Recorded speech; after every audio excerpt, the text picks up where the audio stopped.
नाज़रीन, welcome to the show economy in focus. मैं हूं आपकी मेज़बान नताशा। नाज़रीन, बात करेंगे बजट के हवाले से। बजट 2025 एंड 2026 10 जून को पेश किया जाएगा। आज हम तवानाई के शोबे को डिस्कस करने जा रहे हैं। हम देख रहे हैं कि बिजली के शोबे में यानी कि तवानाई के शोबे में गवर्नमेंट के इनिशिएटिव्स वाज़ेह तौर पर दिखाई दे रहे हैं। खासकर अगर हम घरेलू सारिफीन के हवाले से बात करें, तकरीबन 40% से ज़्यादा की जो एक हम कह सकते हैं कि यूनिट प्राइस है, पर यूनिट प्राइस में कमी देखी गई है। अगर ये पूरे 2024 से लेकर 2025 और 2025 से लेकर 2026 के इनिशिएटिव्स देखे जाएं पूरे, तो यकीनन यहाँ पे वाज़ेह तौर पे कमी देखी जाती है। इंडस्ट्रीज के हवाले से बात करें तो तकरीबन 31% से ज़्यादा की कमी देखी गई है। तो अभी अगर हम पर यूनिट कैपिटल देखे जाएं तो यहाँ पर तकरीबन 40.6 पर यूनिट जो है वो इंडस्ट्रीज को दिया जा रहा है। ये एक पर यूनिट प्राइस है।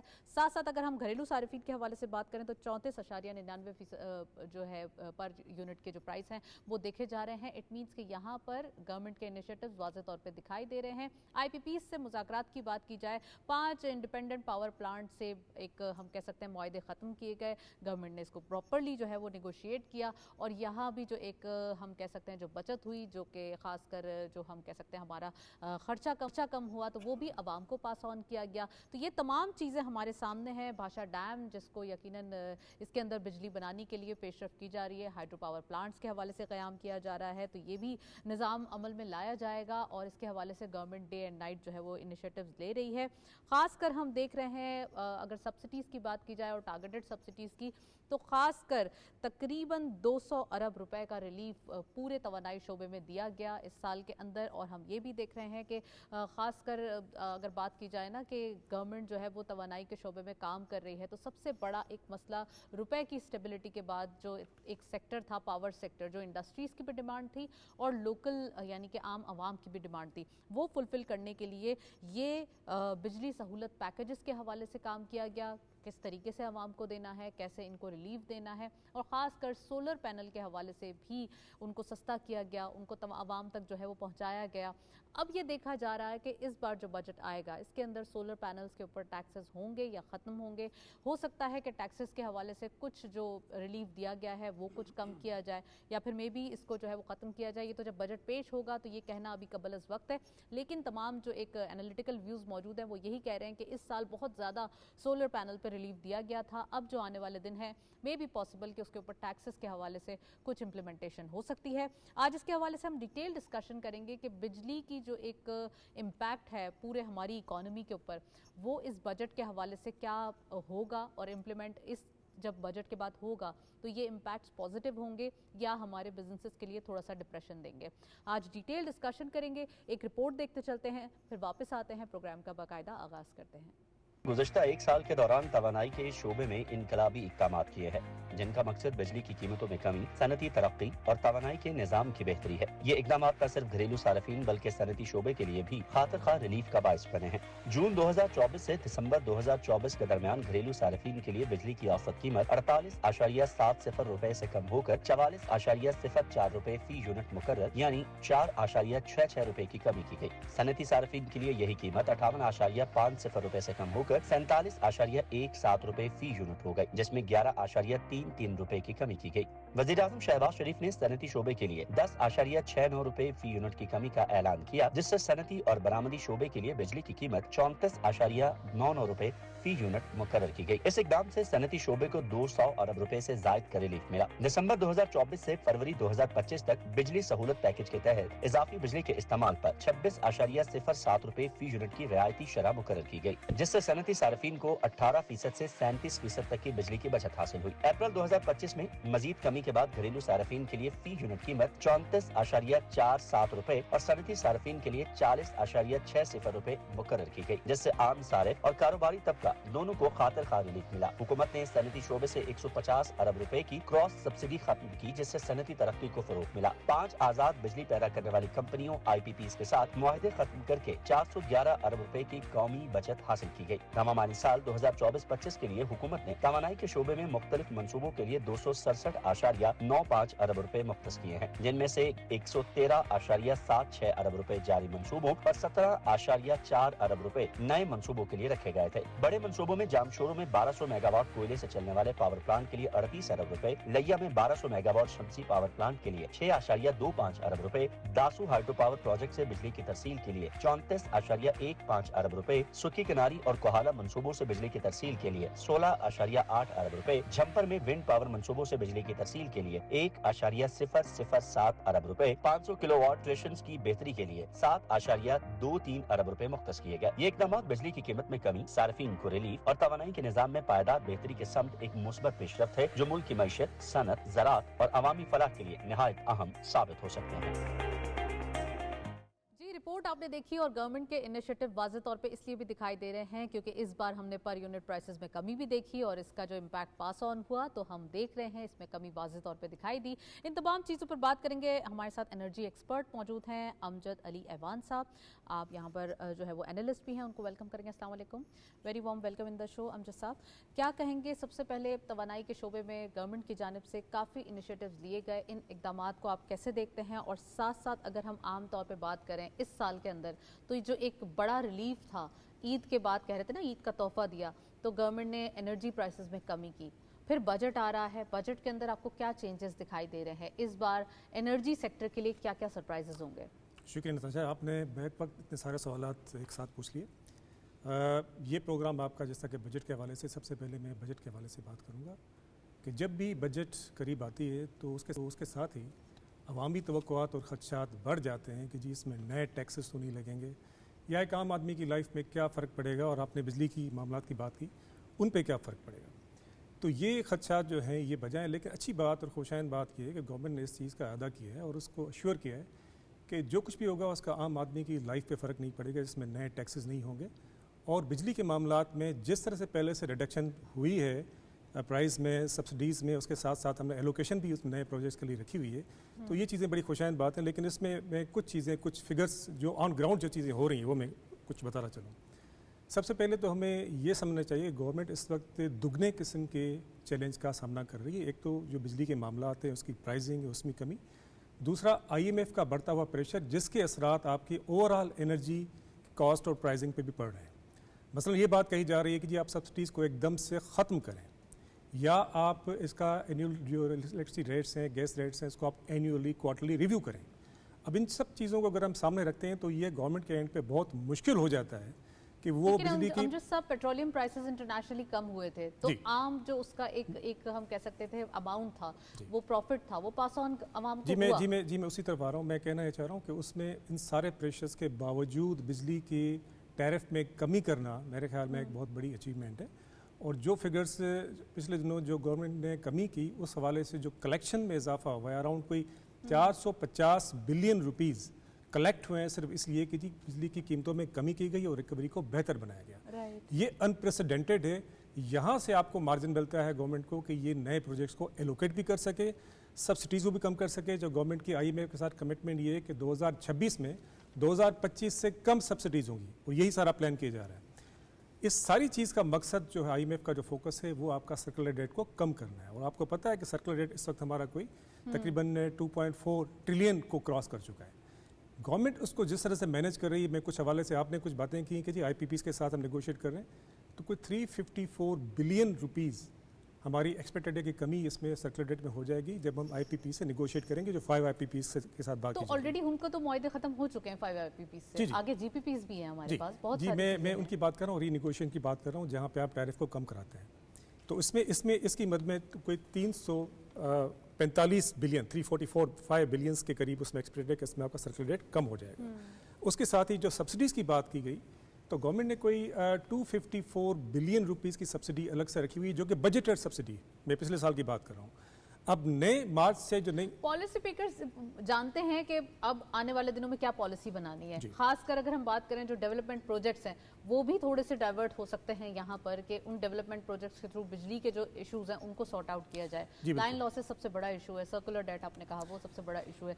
साथ साथ जो आपने जिक्र किया है, जो आपने अभी बताए हैं इकदाम गवर्नमेंट के, क्या सजेशन है आपकी, आने वाले दिनों में क्या फर्दर होना ही चाहिए? देखिए, सबसे पहले तो ऑन ग्राउंड जो हो रहा है उसकी मैं इम्पैक्ट की बात करूंगा। जो भी इस वक्त सब्सिडीज़ और क्रॉस सब्सिडीज़ की बात है, गवर्नमेंट सब्सिडीज़ कम भी कर रही है और उन सब्सिडीज़ को फाइनेंस करने की बातें भी हो रही हैं, जिस पे पेट्रोलियम लेवी की बात की जा रही है 5 रुपीज़ पर लीटर, जहाँ से आप उन सब्सिडीज़ को फाइनेंस करेंगे। जो 184 बिलियन की सब्सिडी जो कि मार्च से स्टार्ट होगी, 1 साल तक चलेगी, ये रिकवर कहाँ से होगी? ये आपके पेट्रोलियम लेवी से होगी। इसी तरह से और इकदाम हैं गवर्नमेंट के। तो ये सारी चीज़ें तो वो निटी-ग्रिटी हैं जहाँ से हम इसको मामलात को अपने जगह पर रख रहे हैं। लेकिन इसके बियॉन्ड चीज़ें जो हैं उनको भी हमें देखना बहुत ज़रूरी है। फॉर एग्जांपल, आपने ये यानी बैलेंस शीट क्लींजिंग तो आप कर लेंगे इसमें सर्कुलर डेट के हवाले से, लेकिन सर्कुलर डेट का इशू यानी 800 pound gorilla is still in the room, कि उसको वो बन ही क्यों रहा है? ज़ाहिर है उसके अंदर कोई इशूज़ हैं। और मेन इशू ये है आपका कि आपकी कमर्शियल वायबिलिटी जो है एट द स्टेक है, यानी जितना कॉस्ट आ रही है इलेक्ट्रिसिटी जनरेशन में, ट्रांसमिशन, डिस्ट्रीब्यूशन, उतनी आपकी रिकवर नहीं हो रही। ये आपका रियल इशू है। अगर आप इस दफ़ा बैलेंस शीट्स क्लीन भी कर लेंगे और इस सर्कुलर डेट को आप क्लीन भी कर लेंगे, तो उसके बाद वो ट्रेंड्स जो एनर्जी सेक्टर के अंदर है जिसकी वजह से आपका सर्कुलर डेट बढ़ रहा है, उसको आप कम कैसे करेंगे? यहाँ मैं एक और बात आपको बताना चलूँ कि जितनी मैंने आपको फिगर्स बताई, इसके अलावा 1.2 ट्रिलियन रुपीज़ स्टिल बचते हैं जो कि सर्कुलर डेट में, तो गवर्नमेंट उसको किस तरह से मैनेज कर रही है? तो गवर्नमेंट का उसमें ये ख्याल है कि जी मैं इसमें कमर्शियल लोन्स के थ्रू उसको हम कवर करेंगे और उन कमर्शियल लोन्स को हम आपको डेट सरचार्ज के थ्रू यानी हम करेंगे, लेकिन वो एकदम से नहीं होगा। वो 6 साल के पीरियड में डेट सरचार्ज जो होगा वो पब्लिक पे आएगा, हो सकता है बिल्कुल। जिसके अच्छा अमजद साहब, रिन्यूएबल एनर्जी के हवाले से आपका क्या एनालिसिस है? खासकर अगर हम थोड़ा सा सोलर पैनल्स के हवाले से बात करें, यानी कि शमसी तवानाई से जो हम बिजली हासिल करते हैं, तो क्या टैक्सेस इस बार बजट पे हो सकते हैं? और रिन्यूएबल एनर्जी में जो हाइड्रो पावर प्लांट्स हैं और डिफरेंट हमारे पास ऑप्शंस हैं, इसको कैसे यूटिलाइज किया जाएगा नेक्स्ट ईयर? जी, मैं सबसे पहले तो आपकी तस्दीक करूँ, आपने प्रोग्राम के बिल्कुल स्टार्ट में कहा था कि सोलर पे कोई टैक्स लगाया जा रहा है, तो सोलर पैनल्स पे लगेगा या नहीं लगेगा? नहीं लगेगा गवर्नमेंट। मैं आपको थोड़ा सा जो लगेगा टैक्स वो क्या होगा वो मैं थोड़ा सा क्लियर कर लूँ कि ये टैक्स एक्चुअली सोलर पैनल्स पे नहीं है, बल्कि नेट मीटरिंग सार्फिन पे है, जो कि 18% आपका सेल्स टैक्स लगेगा। जितनी ग्रॉस सप्लाई आपकी नेट मीटरिंग सार्फिन पे पास जाएगी उस पे 18% टैक्सेस है। लेकिन अगर आप सोलर पैनल्स लेके खुद लगा रहे हैं तो पैनल्स पे कोई टैक्सेस नहीं है। और मैं यहाँ पे ये बता चलूँ कि जो ट्रेंड्स इस वक्त चल रही हैं, यानी पिछले साल कोई 17 गीगावाट के करीब हमारी इंपोर्ट्स हुई हैं सोलर की, यानी सोलर की जो ट्रेंड्स हमारे यहाँ बढ़ रही है वो रुक नहीं रही। तो गवर्नमेंट के पास ये अच्छा ऑप्शन है कि जी इस चीज़ को प्रमोट करें ताकि लोग सोलर की तरफ डाइवर्ट कर सकें। लेकिन जो टैक्स है वो नेट मीटरिंग सार्फिन पे है, ना कि सिर्फ सोलर सार्फिन पे है। एक लिहाज से नेट मीटरिंग पे भी नहीं होना चाहिए, लेकिन ये फैसला फेडरल टैक्स ओम्बड्समैन का था और उनके ख्याल में कोई 9.8 बिलियन का लॉस हो रहा था, तो इस सिलसिले में उन्होंने इसको लेवी किया। क्योंकि हमारे पास आईपीपीस भी हैं, हमारे पास ऑफ कोर्स जो हमें कहते हैं ना खर्चा है उसको पूरा भी करना है। अगर सब्सिडाइज किया जाएगा उन सारिफिन के लिए जो बिजली ज़्यादा इस्तेमाल करते हैं, कैसे भी करके उनको बताया जाए कि बिजली जो है वो आप यूज़ करें, यूज़ करने के बाद जो पेमेंट होगी उस तरीके से वो सस्ती हो जाएगी, यानी कि तमाम सबको एक मैसर होगी। तो इसको भी थोड़ा समझाएं, साइंस ये ज़रूरी है, खासकर सोलर पैनल लगाना, लेकिन एक नेट मीटरिंग वाली बिजली भी यूज़ करना ज़रूरी है। देखिए, मैं थोड़ा सा ये बताऊं कि मैं जब अल्टरनेट एनर्जी में मैं CEO था तो ये नेट मीटरिंग उसी टाइम पे हमने स्टार्ट की थी और उसका मकसद ये था कि लोगों को एक आसान और सहल अल्टरनेटिव प्रोवाइड किया जाए जहाँ से वो डिस्ट्रीब्यूटेड जनरेशन में खुद भी जनरेट कर सकें, और अगर बिजली आपको महंगी मिल रही तो अपनी आप खुद कर सकें। तो इसको हम डिमांड साइड मैनेजमेंट का एक हिस्सा कहते हैं। तो ये चीज़ इसको हमें प्रमोट करना चाहिए। जहाँ तक ये अभी जो मैंने बात की सेल्स टैक्स 18% की, ये एक इमेज जो क्रिएट कर रहा है ये सार्फिन के लिए बहुत बुरा है कि जी सोलर पे टैक्स, जैसे कि आपने खुद कहा, हालांकि ये पैनल्स पे नहीं है, तो इस किस्म के टैक्स को हमने अवॉइड करना चाहिए। सर, मैंने सोलर पर टैक्स नहीं कहा, मैंने कहा कि सोलर पर टैक्स लगेगा या नहीं लगेगा। यही बात, यही अप्रोच जो मार्केट में हो रही है इस वक्त, वो पैनल्स पे नहीं है, यही मैं क्लियरिफाई करना चाह रहा हूँ। वो पैनल्स पे है ही नहीं, गवर्नमेंट पैनल्स पे टैक्स लगा ही नहीं रही, यानी इससे पहले जो इंपोर्ट होती नहीं। रिन्यूएबल एनर्जी के हवाले से बता रहे थे, साथ साथ जो इस साल गवर्नमेंट ने पर यूनिट प्राइस कम किए हैं, इसके हवाले से क्या कहेंगे? आने वाले दिनों में क्या मजीद प्लान्स हैं? देखिए, सोलर जो रिन्यूएबल एनर्जी के हवाले से सबसे पहले तो मैं चंद गुजारिशात आपको कहूँ कि इस वक्त हम जिस ट्रेंड पे जा रहे हैं, जो हमारी पॉलिसी है उसके अंदर भी इस्लाहात की हमें ज़रूरत है। यानी इससे पहले हमारे पास 2 मोड्स थे रिन्यूएबल एनर्जी जनरेट करने के। एक तो आपका था कि जी सॉलिड स्टेट मोड में कम्पिटिटिव बिडिंग पे आप करेंगे, दूसरा था आपके पास अनसॉलिड स्टेट मोड, यानी आप फर्स्ट कम फर्स्ट बेसिस पे आप आए तो आपको एंटरटेन किया जाएगा, जिस तरह बाकी टेक्नोलॉजीज़ में किया जाता है। लेकिन इस वक्त की पॉलिसीज़ के अंदर ये चीज़ जो 2019 की पॉलिसी है, इसके अंदर ये अनसॉलिसिटेड का ऑप्शन को क्लोज कर दिया गया है, यानी आप सिर्फ कंपेटिटिव बिडिंग मोड में ही जा सकते हैं। अगर आप चाहते हैं कि आप रिन्यूएबल एनर्जी को पूरे यानी मनोन के साथ इसको ऑन करें तो फिर आपको इसके लिए फ्लड गेट्स ओपन करने पड़ेंगे। आपने जिस तरह बाकी टेक्नोलॉजीज में अनसॉलिसिटेड का ऑप्शन खुला इस तरह से आप रिन्यूएबल में भी ओपन करना पड़ेगा। यानी 2019 के बाद हमारे पास जो भी प्रोजेक्ट्स आए वो पिछली पॉलिसीज़ के अंदर आए और हमारी कम्पिटिटिव बिडिंग के फ्रेमवर्क को उसको रिफॉर्म करने की ज़रूरत भी है कि हम अभी उसके लिए तैयार हैं भी या नहीं। यानी हमारी पिछली माजी करीब में 2-3 बिड्स हमारी फेल इसलिए हुई हैं कि हमने उस पर कैपिंग कर दी कि जी कम से कम इतने रेट्स पे आप आएंगे तो बिडिंग मेंटेन करेंगे। हमें मार्केट पे छोड़ देना चाहिए कि मार्केट को डिसाइड करें कि जी उस पर आप कितना होगा। तो ये चीज़ इसकी ज़रूरत है। बाकी आपका ये है कि रिन्यूएबल एनर्जी के हवाले से कि हमें थोड़ा सा आगे बढ़ के सोचना पड़ेगा कि अब तक हम विंड में 40 मेगावाट 50 मेगावाट 55 मेगावाट पे जा रहे हैं। आपने अगर बिग अपसर्ज करनी है तो उसके लिए आपको बिग सोलर पार्क्स और बिग विंड पार्क्स बनाने होंगे। पाकिस्तान के अंदर ये हमें नेचुरल गिफ्ट है कि जहाँ जहाँ आपको विंड है वहाँ आपको सोलर मैसर है। आप हाइब्रिडाइजेशन की तरफ भी जा सकते हैं, आप मेगा सोलर पार्क की तरफ जा सकते हैं। और आज की डेट में मैं आपको बताऊं कि सबसे कम टैरिफ जो है जो नेपरा अप्रूव कर रहा है वो विंड और सोलर का है अगर आप बाकी टेक्नोलॉजी से कंपेयर करें। और सबसे उसमें अहम बात ये कि अगर आप गैस पे करते हैं, ऑयल पे करते हैं, कोल पे करते हैं, इंपोर्टेड कोल पे करते हैं तो वहाँ पे कॉस्ट और फर्नेस ऑयल तो फिर एनवायरमेंट फ्रेंडली भी तो नहीं है ना? नहीं है, लेकिन उसके साथ आपकी कॉस्ट भी आपके प्राइस भी आपके कंट्रोल में नहीं है क्योंकि इंटरनेशनल मार्केट डिसाइड करता है इंपोर्ट्स पे। लेकिन रिन्यूएबल में आपके पास ये है कि इसमें फ्यूल है ही नहीं। तो सारी गेम जो है आपके अपने हाथ में। This just one part tariff, आप इसमें जाएं और इसमें आप और इस चीज़ को इंश्योर मैं करता हूँ कि इसमें आपकी जो कॉस्ट और टैरिफ होगा बाकी टेक्नोलॉजी से और उसके जो बाकी रिस्क हैं वो निस्बतन कम होगा। तो ये आपको सूट करता है, आपको ओवरऑल सस्टेनेबिलिटी को, आपकी इकोलॉजिकल सस्टेनेबिलिटी को, इवन आपकी इकोनॉमिक सिक्योरिटी को ये चीज़ सपोर्ट कर रही होती है। राइट, आपने सही फरमाया कि जो जितना हम अगर रिन्यूएबल एनर्जी की तरफ जाएंगे और खासकर अल्टरनेटिव रिसोर्सेज की तरफ जाएंगे वही मुफीद होंगे, वही फ़ायदेमंद होंगे, क्लाइमेट फ्रेंडली होंगे और हमारी इन्वायरमेंट के लिए, हमारी जो एक क्लाइमेटिक चेंज है ग्लोबली उसके लिए भी, पाकिस्तान के लिए बहुत मुफीद होंगे। अच्छा अमजद साहब, मैं आपसे ये पूछना चाहती हूँ कि आपने सोलर का भी जिक्र किया और आपने टैक्सेस के हवाले से भी बात की। आने वाले दिनों में सोलर पैनल की खासकर मैन्युफैक्चरिंग की तरफ भी कोई काम हो रहा है? उन इंडस्ट्रीज़ को भी कोई रिलीफ दिया जाएगा पावर सेक्टर के अंदर? देखिए ये चीज़ मैं कई दफ़ा इसको हाईलाइट पहले भी कर चुका हूँ कई प्रोग्राम्स में कि अगर आप चाहते हैं कि यहाँ पे लोकल मैन्युफैक्चरिंग मार्केट बने सोलर की तो उसके लिए आपने साइज़ ऑफ द मार्केट बताना होगा। यानी अगर हम इस तरह से टैक्सेस लगाते रहे तो एक इमेज ये आता है कि शायद इससे एक डिस्करेजमेंट क्रिएट होगी, इसका मार्केट जो है वो श्रिंक करना शुरू हो जाएगा। तो जो डेवलपर्स हैं वो ये देखते हैं कि आप मार्केट को यानी प्रोमोट कितना करते हैं। अगर आज हम कह दें, आज हम ये डिक्लेयर कर दें कि आने वाले 2 साल 3 साल के अंदर हम कोई 18 गीगावाट या इस तक बड़े शॉट्स लगाने के लिए तैयार हैं तो डेफिनेटली डेवलपर्स यहाँ आएंगे, यहाँ पे आपको मैन्युफैक्चर करना शुरू कर देंगे।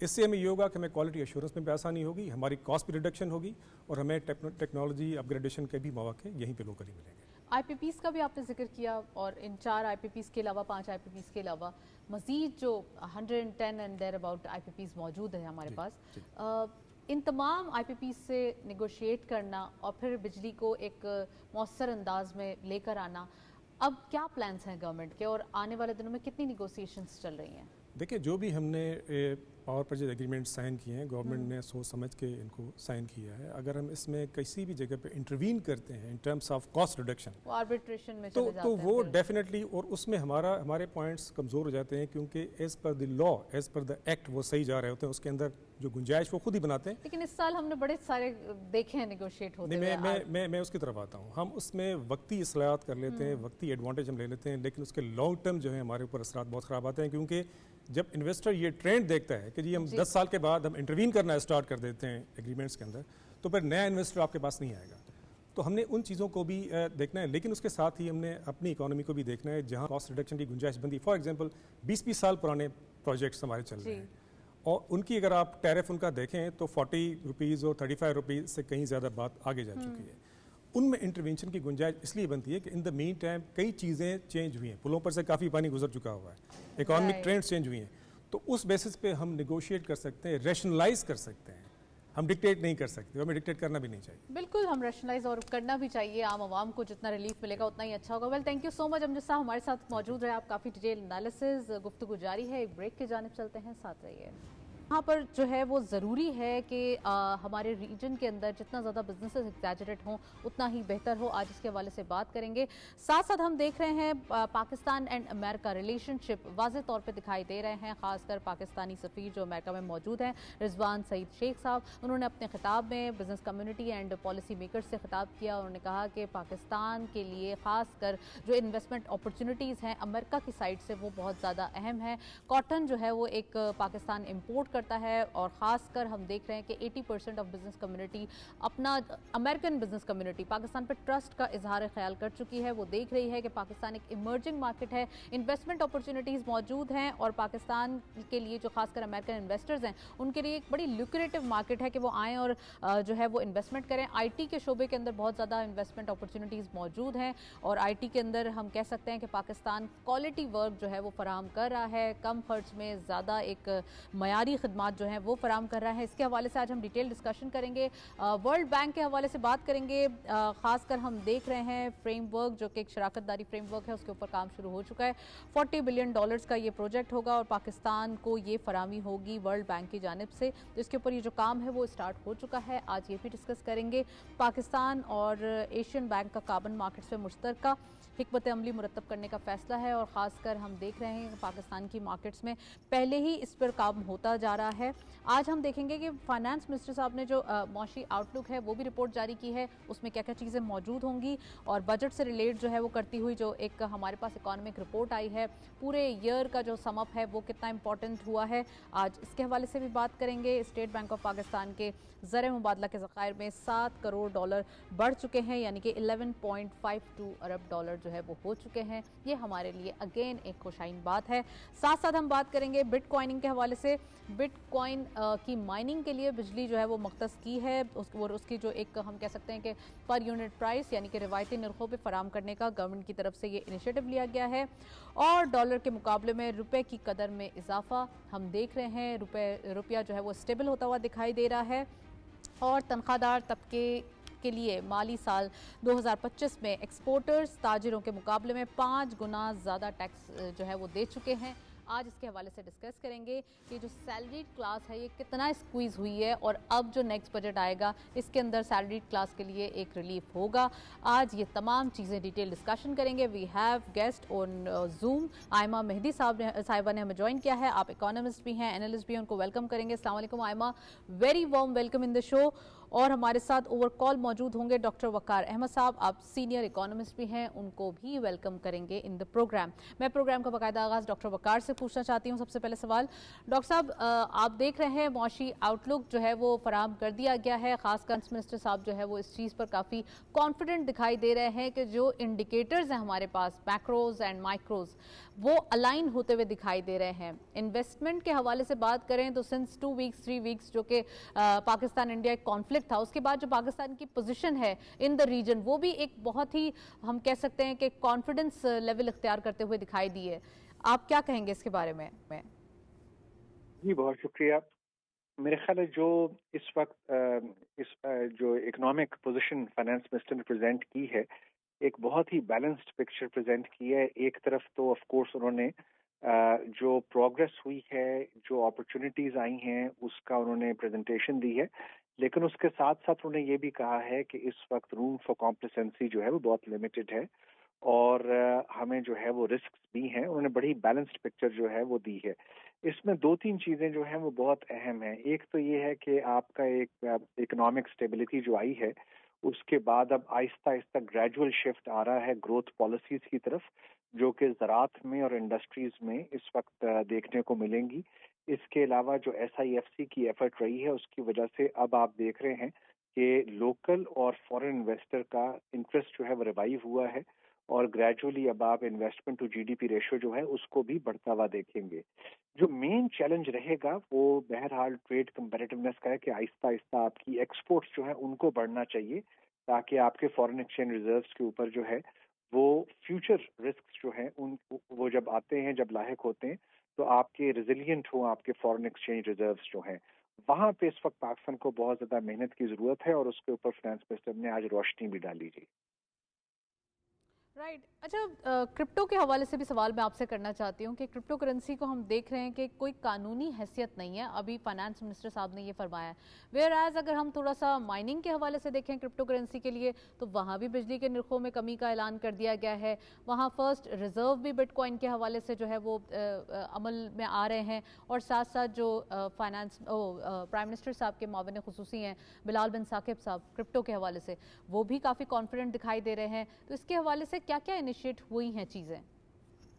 जी देखिए, क्रिप्टो के केस में गवर्नमेंट का मौक़िफ़ जो है वो बड़ा क्लियर है कि गवर्नमेंट ग्रेजुअली जो है वो क्रिप्टो अडॉप्शन की तरफ जा रही है, लेकिन चूंकि अभी तक रेगुलेटरी मैकेनिज्म इन प्लेस नहीं है, तो बड़ी कॉशियस मैसेजिंग है ताकि क्रिप्टो और बिटकॉइन के नाम के ऊपर जो है वो किसी किस्म का जो इस वक्त स्टेक होल्डर्स हैं उनके साथ किसी किस्म का कोई मिसट्रस्ट का एलिमेंट ना हो, कोई धोखेबाजी ना हो जाए। इसलिए फाइनेंस मिनिस्टर ने और गवर्नर स्टेट बैंक ने भी बड़ा क्लियरली कहा है कि अभी रेगुलेटरी मैकेनिज्म हम लोग इन प्लेस कर रहे हैं, और उसके बाद एक दफा जब ये नोटिफिकेशन जो हैं ये गैजेट की सूरत इख्तियार कर जाते हैं, उसके बाद गाइडलाइंस होंगी प्रॉपर्ली कि आम आवाम जो है, इंस्टीट्यूशनल इन्वेस्टर्स जो हैं, वो किस तरीके से इसकी ट्रेडिंग का हिस्सा बन सकते हैं। अभी जितनी भी मराहत दी जा रही हैं, आप देखिए कि वो बैक एंड के ऊपर दी जा रही हैं, जहाँ पे इसकी माइनिंग में और उसकी माइनिंग से रिलेटेड जितनी एक्टिविटीज है वो होनी है। अभी काफी सारा ये इंस्टीट्यूशनल मैकेनिज्म है जो पाकिस्तान को इन प्लेस करना है। इसमें कम से कम जो है वो 9 से 12 माह लग सकते हैं, और उसके बाद जो है रिटेल इन्वेस्टर्स मार्केट में एंटर हो रहा होगा। डॉक्टर वकार, आप हमारे साथ मौजूद रहिए। हम जी, आप हमारे साथ हैं, तो मैं आपसे पूछना चाहती हूँ कि पाकिस्तान, खासकर हम देख रहे हैं कि रीजन के अंदर काफ़ी इन्फ्लुएंस दिखाई दे रहे हैं। खासकर प्राइम मिनिस्टर साहब भी ताजिकिस्तान में थे और यहाँ पर इन्होंने बहुत से, इससे पहले भी जो काफ़ी दौरे हुए, तुर्किया गए, ईरान गए, आज़रबाईजान गए और फिर ताजिकिस्तान। यहाँ पर ये एक जो एक सोशली रीजनल कनेक्शन दिखाई दे रहा है, इसको कैसे देखते हैं? और ख़ासकर हम अमेरिका की बात करें तो पाकिस्तान और अमेरिकन रिलेशनशिप के हवाले से बात हो रही है। हमने देखा कि अमेरिकन के लिए पाकिस्तानी मार्केट बड़ी लुक्रेटिव मार्केट आजकल दिखाई दे रही है, in the means of export, in the means of industrial revolution. खासकर अगर हम पाकिस्तान के लिए बात करें, और पाकिस्तान में ये पोजीशंस भी हैं, ये हमारे पास गुंजाइश भी है। जी, पाकिस्तान हमेशा से आप देखें 5वीं बड़ी आबादी है। यूएस के लिए हम हमेशा से एक अट्रैक्टिव मार्केट रहे हैं, खास तौर पे जो हम एफएमसीजी तबका जिसको कहते हैं, fast moving consumer good segment जो है, उनकी इस वक्त यूएस की 500 से जायद कंपनियां पाकिस्तान में ऑलरेडी ऑपरेट कर रही हैं, और अभी से नहीं, वो कई सालों से कर रही हैं। और वो इन कंपनियों की स्टेबिलिटी, इनकी प्रॉफिटेबिलिटी को वो देखते हैं, हमारी जो पॉपुलेशन का साइज है और डोमेस्टिक डिमांड का साइज है उसकी नज़र से वो देखते हैं। अब ये जो आपको इंटरेस्ट ज़्यादा नज़र आ रहा है, इसकी वजह ये भी है कि सेंट्रल एशिया और पाकिस्तान के बीच में वैल्यू चेन्स डेवलप हो रही हैं। इसकी एक और वजह ये भी है कि आहिस्ता आहिस्ता दुनिया स्टडी कर रही है कि अफगानिस्तान के अंदर शायद आने वाले दिनों में कुछ स्टेबिलिटी आए, जियोपॉलिटिकल स्टेबिलिटी आए। ऑलरेडी यूएस ने भी बात करनी शुरू कर दी है वहाँ की एडमिनिस्ट्रेशन से, पाकिस्तान इन टच है, कुछ पीस बिल्डिंग एक्टिविटीज से बात हो रही है। इन चीजों को सेंट्रल एशियन कंट्रीज बड़ा क्लोजली स्टडी कर रही है। उनको ये लग रहा है। सही फरमाया डॉक्टर वकार। मैं यहाँ आपको पॉज करूंगी, मैं डॉक्टर आयमा से पूछना हूँ, आयमा मेहदी साहिबा से, कि सबसे पहले ये बताइए आयमा कि डॉलर के मुकाबले में रुपये की कदर जो है वो काफ़ी हद तक मुस्तहकम दिखाई दे रही है। और अगर हम थोड़ा सा इस साल के हवाले से बात करें, थोड़ा सा बजट के ऊपर आए, तो तनख्वाहदार तबके ने जो है वो इस साल तकरीबन हम देख रहे हैं कि जो टैक्स है वो ज़्यादा दिया है, और एक्सपोर्टर या ताजिरों के मुकाबले में तकरीबन 5 गुना ज़्यादा टैक्स दिया है। इसके हवाले से क्या कहेंगे आप? Thank you for this question. मैं लास्ट क्वेश्चन से स्टार्ट करूंगी। तो इस साल डेफिनेटली सैलरी क्लास ने ज़्यादा टैक्स दिया है, और एग्जैक्टली 5 टाइम्स ज़्यादा दिया है। और हमारा जो बजट आने वाला है उसके लिए भी हमारी आईएमएफ के साथ यही टॉक्स चल रही हैं कि हमारा सैलरी क्लास के लिए हम कोई नरमी पैदा करें, उनके लिए हम थोड़ा कम कर दें टैक्स, जो कि आई डोंट नो होगा या नहीं। देखिए, द सिस्टम इज कि जब आप सैलरी क्लास को टैक्स करते हैं, that is the easiest way out कि आप टैक्स को इकट्ठा कर सकें। क्योंकि आज तक हमारा इसीलिए इतना ज़्यादा फिस्कल डेफिसिट था, हमारे टैक्सेशन को इकट्ठा करने में मुश्किलात थी, क्योंकि हमारे बहुत सारे मसले बीच में आते थे कि किस तरह हमने पैसे इकट्ठा करना है। पॉस सिस्टम है हमारे पास नहीं है। टैक्स चोरी होता था, इलेक्ट्रॉनिक सिस्टम नहीं था। तो क्योंकि लास्ट ईयर हम डू एंड डाई सिचुएशन में थे, हमारे लिए डिजास्टर मैनेजमेंट का सिचुएशन थी, तो we had to get out of it. और उसको बाहर निकलने के लिए हमने सैलरी क्लास को टैक्स किया, और वो एक अच्छा तरीका था फॉर द जो सिचुएशन थी हमारी। और उसके अलावा अगर हम अब देखें तो जो IMF की टॉक्स चल रही हैं बजट के लिए, उसमें यही है कि अब आपने इस टैक्स नेट को कैसे बढ़ाना है, आपने प्रॉपर्टी के ऊपर टैक्सेस कैसे लगाने हैं, आपने विद होल्डिंग टैक्स कैसे इंक्रीज करना है, आपने सेल्स टैक्स कैसे इंक्रीज करना है। तो that is the same situation जहां पे हम पिछले साल थे। अब इससे ज्यादा हम सैलरी क्लास को टैक्स नहीं कर सकते, तो हमारा फिर हम उसी सिचुएशन में पहुंचेंगे जहां हम पहले थे, अगर हम अपना टैक्स नेट और टैक्स इकट्ठे करने के जराये को हम FPR के थ्रू ज्यादा हम स्ट्रॉन्ग की तादाद भी बढ़ गई है ना, 6 मिलियन तो हो चुकी है, तो यकीनन कुछ ना कुछ सैलरीड क्लास के लिए रिलीफ तो होगा ही। IMF के अलावा ये भी बताइए कि वर्ल्ड बैंक ने, हम देख रहे हैं, पाकिस्तान को $40 अरब की फराहमी की जो शराकत दारी है उस फ्रेमवर्क पे काम स्टार्ट कर दिया है। आपको याद होगा कंट्री पार्टनरशिप फ्रेमवर्क जो है वो स्टार्ट हो रहा था और 2035 तक का ये फ्रेमवर्क है, तो इस पर काम स्टार्ट हो गया है। इसके हवाले से क्या कहेंगी? देखें, ये 2035 तक है, जिसमें उड़ान पाकिस्तान का प्रोजेक्ट है, जिसमें क्लाइमेट रिलीफ का प्रोजेक्ट है, जिसमें क्योंकि हमारा वर्ल्ड में one of the lowest human productivity index है, कि हमारा जो लेबर है उसकी productivity one of the lowest है इन द इंटायर वर्ल्ड। हम जाके किसी ईस्टर्न अफ्रीकन कंट्री से मिलता है तो हम उस प्रोडक्टिविटी को इंक्रीज करेंगे, और इंक्रीज कैसे करेंगे, उनकी हम स्किल मैनेजमेंट करेंगे, एनहांसमेंट करेंगे। तो ये हमारा 2035 तक का प्लान है।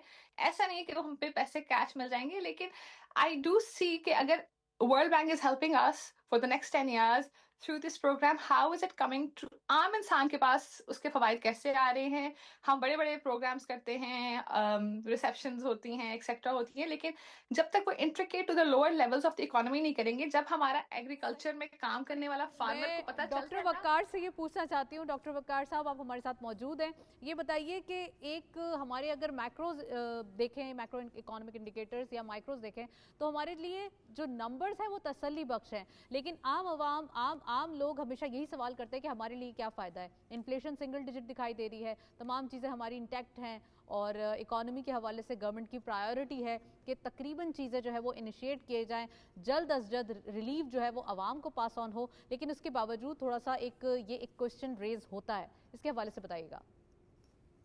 जी देखें, जो इकोनॉमिक स्टेबिलिटी इस वक्त आई है वो बहुत सारी जो है उसकी बैक के ऊपर आपने डेट क्रिएट की है। पाकिस्तान की इकोनॉमी में ऑफ कोर्स जो कॉन्फिडेंस आता है तो फिर पब्लिक डेट जो है उसमें इंक्रीज भी आती है, बोरोइंग आई है।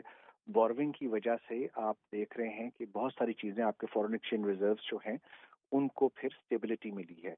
बट होता यही है कि पाकिस्तान के अंदर इस तरह के शॉर्ट टर्म स्टेंट्स जो हैं स्टेबिलिटी के, ये माजी में भी देखे गए हैं।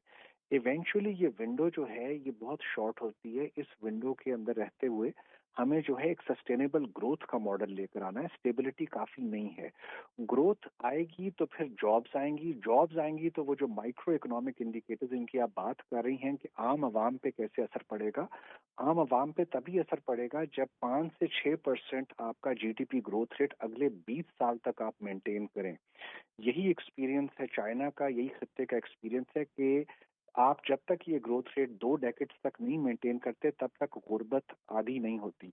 अगर आपने 50% रिड्यूस करनी है तो आपको ये ग्रोथ रेट अगले 20 साल मेंटेन करना है, फिर जाके आप आम आवाम के ऊपर करते हैं। अच्छा, इन्फ्लेशन की भी जो बात है, इन्फ्लेशन भी तब कम होती है जब आपकी प्रोडक्टिव कैपेसिटी बढ़े। अगर आपकी ज़राअत की पैदावार और आपकी इंडस्ट्री की पैदावार नहीं बढ़ रही और आपकी डिमांड बढ़ रही है तो इन्फ्लेशन जो है परसिस्टेंटली हायर रहेगी। आपको अपनी सप्लाई साइड जो है वो इम्प्रूव करनी है ताकि आपकी इन्फ्लेशन जो है वो सस्टेनेबल फैशन के अंदर जो है वो कंट्रोल में रह सके। हम देख रहे हैं ग्रोथ रेट के हवाले से बात की जाए या हमारे रेमिटेंसेस के हवाले से, इनिशियली हमारे पास थोड़े से चैलेंजेस इस साल के अंदर भी मौजूद हैं, लेकिन अब तक की सिचुएशन के मुताबिक अगर हम देखें तो हमें रेमिटेंसेस बढ़ते हुए दिखाई दे रहे हैं, इंटरेस्ट रेट कम हुआ है, इन्फ्लेशन कम हुई है, और वाज़े तौर पे ये रोड मैप मौजूद है कि आने